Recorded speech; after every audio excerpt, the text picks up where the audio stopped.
Ser ou não ser? Eis a questão. O que a sua vida pessoal pode te influenciar a criar uma das obras mais espetaculares que o mundo já viu? Essa é a premissa, gente, de Hamnet, a vida antes de Hamlet, que conta aí um pouco dos bastidores da vida do famoso dramaturgo William Shakespeare e como uma fatalidade presa na sua vida pessoal o incentivou a criar a história mais famosa do mundo inteiro, que é Hamlet. E é sobre esse filme que está super fortíssimo na temporada de premiações, que a gente vai falar aqui hoje nesse Central Critica. Então, bora aqui falar sobre Hamnet. Eu sou Pedro Tenório e esta é a Central do Entretenimento.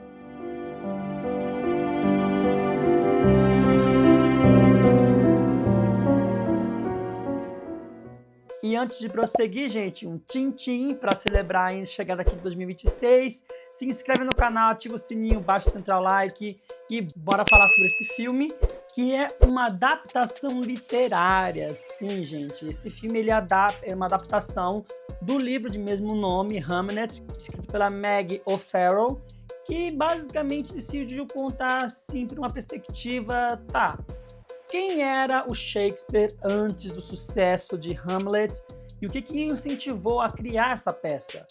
Então, basicamente, o filme ele vai mostrar um pouco da vida do William Shakespeare e como isso acabou, e como a tragédia pessoal da perda do filho primogênito dele o incentivou a escrever a peça que a gente conhece. E assim, gente, uma coisa que a gente pode observar muito bem é que a estrutura dessa história de Hamlet ela tem muito apoio na história de Hamlet, porque como a Meg provavelmente não teve acesso aos bastidores, né? Ela não fez que nem o Léo Dias, sabe? Foi lá acompanhar, oi Shakespeare, bora falar um pouco aqui sobre sua vida, sabe? Não fez um processo documental, sabe? Ela apenas ela utilizou a base da história de Hamlet, para poder criar a história de Hamnet. E assim, gente, a estrutura do filme aqui também, ela pega muito da estrutura de Hamlet.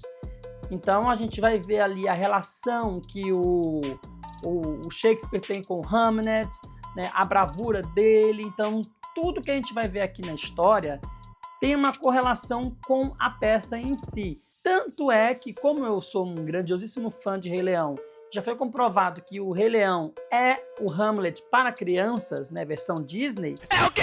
Tinha momentos ali que eu via, nossa, o Shakespeare com o Hamlet parece um Simba com o Mufasa, sabe? A relação de pai e filho que não se desgrudam. E eu achei isso maravilhoso, porque é uma história muito conhecida. Não há ninguém no mundo que não conheça a história de Hamlet, a tragédia de Hamlet. E a maneira como o filme vai construindo, porque ele tem 2 horas de duração, ele toma esse tempo para poder construir muito bem a relação ali da família do Shakespeare. E quando chega a morte do Hamlet e pela peste negra, inclusive uma cena emocionante, linda demais. O menino que faz o Hamlet tá assim, outra coisa, acho que é o grande destaque aqui do filme, mas eu vou falar mais já sobre ele. Mas quando você tem a morte do Hamlet e todo o processo do luto e a criação da peça em si, isso daí já vira a grande cartaz ali que mostra exatamente que o William Shakespeare não sabia como lidar com um luto ali pessoalmente no seio familiar, então ele decidiu usar o teatro para poder botar para fora todas as suas dores, suas angústias, que é uma coisa que a gente vê muito na obra do Shakespeare como um todo. Inclusive o filme ele tem um tom meloso muito grande, e esse tom meloso é o que está presente em toda a obra do Shakespeare. Quem pode ver Hamlet ou qualquer outra obra dele vai ter um tom mais de tragédia, de drama, um pesar muito grande. Esse filme tem isso está impresso nas atuações, tanto do Paul Mescal quanto da Jessie Buckley. Inclusive esse filme também tem ótimos monólogos para se prestar atenção, principalmente o Paul Mescal, que já agora que vamos puxar aqui um pouco a sardinha para o elenco, depois a gente fala da direção, tá? Porque o elenco aqui, gente, a gente tem 2 grandes atores, a Jessie Buckley e o Paul Mescal. Só que o foco da história aqui, gente, é na Jessie Buckley, na Agnes, né? Essa mãe tem que cuidar com a família enquanto o marido está fora, né? Que era uma coisa que acontecia muito no século XVI, né? As mulheres serem as donas de casa e os maridos têm que prover o sustento da família, né? Só que aqui essa família ganha um pouco mais místico, porque a Agnes, ela tinha conhecimentos medicinais ali com ervas, folhas, né? E naquela época, qualquer mulher que tivesse um conhecimento desse porte era considerada uma bruxa, né? Então, assim, meio que foi um amor que enfrentou barreiras.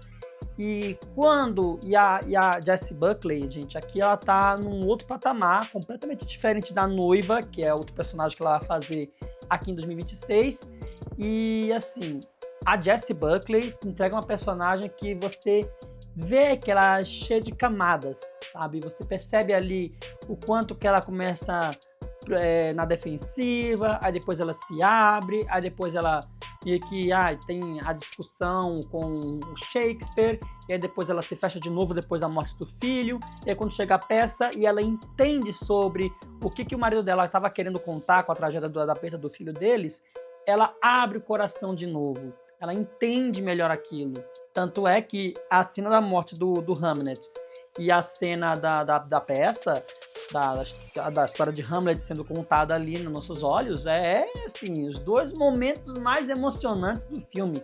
Não é à toa que a Universal Pictures nos deu aqui, ó, uma embalagem de lencinho de papel pra gente enxugar os olhos, né?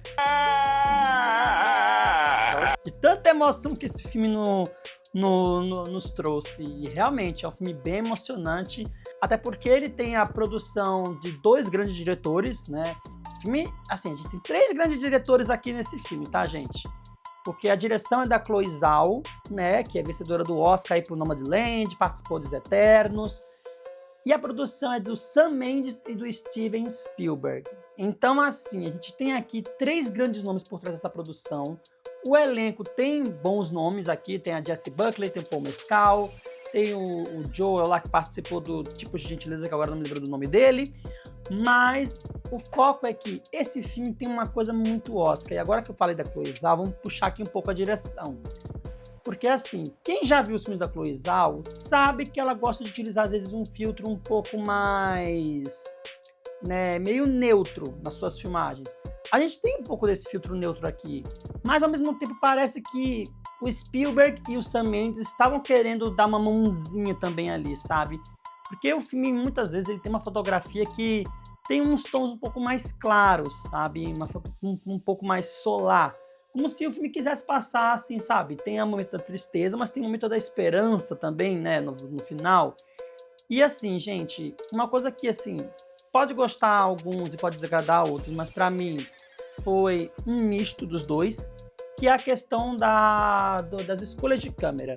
Tem alguns momentos que a Chloe Zhao usa umas escolhas de câmera de muitos planos gerais, ela tem muito plano geral, mas tem um que eu gostei muito, que é quando o Hamlet, ainda vivo, vai ver que a irmã dele tá mal por causa da peste, e a câmera tá num plano geral, e ela simplesmente vai mudando de lado, assim, e a gente vai acompanhando a sonoplastia da música crescendo. Inclusive, sonoplastia aqui, gente, ó, já pode trazer o Oscar, porque essa sonoplastia também foi muito boa. Obrigado, amigo. A gente tem, obviamente, muitas cenas sem música, né, para poder ser apenas o silêncio, como já diria na obra de Shakespeare, mas, ao mesmo tempo, a sonoplastia ela entra em momentos pontualmente decisivos. Então, essa cena do Hamlet com a Judith é outra que a música vai entrando gradualmente para acompanhar, assim como também outros momentos na peça também. Então, assim, é de dar os parabéns para a sonoplastia e também para toda a atmosfera que foi criada, porque a gente mergulha no século XVI ali na Londres, né, do século XVI. Só que ao mesmo tempo, gente, parece que o cenário que eles botaram ali parece que foi retirado de Nosferatu. Sabe o filme do Bill Skarsgård? Parece que aquela vila lá é a vila do Nosferatu, gente. Parece que é tudo igual. Então faltou um pouco, dar um toque um pouco mais realista aí, né, para diferenciar um pouco dessas vilas aí onde acontecem as tramas. Bom, e no final das contas, gente, Hamlet, A Vida Antes de Hamlet, é um filme para você sair do cinema reflexivo. Reflexivo sobre essa questão de que vida e morte, elas estão presentes na nossa vida, quer queira a gente queira, quer não. E que quando a gente morre, a gente meio que quer, assim, confortar as pessoas e, sabe, pensar que a gente está indo para um lugar melhor, sabe?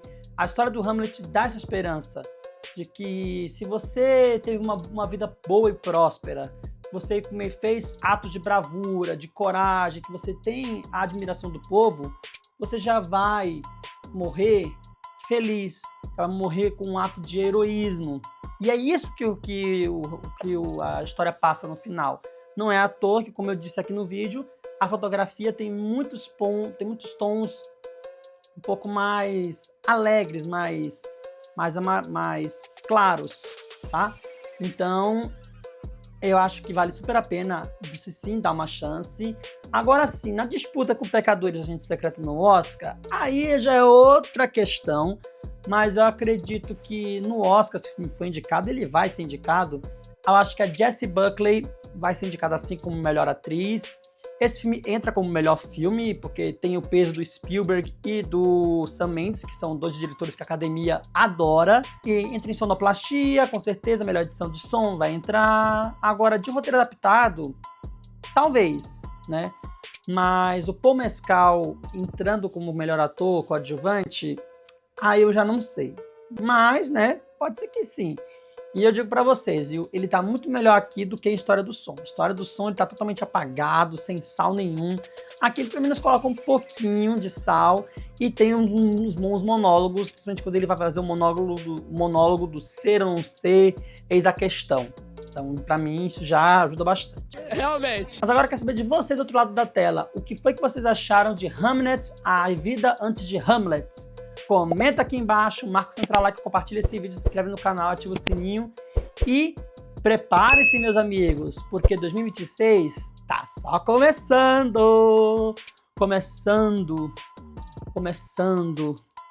cheio de inspiração. Até o próximo vídeo.